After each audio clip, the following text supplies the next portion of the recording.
কি মেশিন? এই মেশিনটার নাম হলো কাটিং মেশিন। এই কাটিং মেশিন দিয়ে আমরা বক্স পাইপ কাটি। আর এই বক্স পাইপ দিয়ে আমরা বিভিন্ন ধরনের মাল তৈরি করি। আমরা এখানে সাইনবোর্ড, ক্লাসবোর্ড, সাইনবোর্ড, ব্যাকলিট বোর্ড। আর ব্যাকলিট বোর্ডের জন্য এটা না, আমরা ব্যাকলিট বোর্ডও অনলাইন মেশিনে কাটি।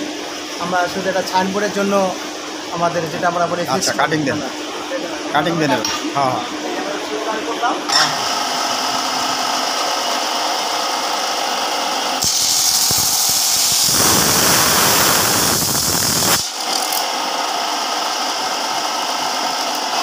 ওকে। আর কাটিং আছে? না, এটা আসছে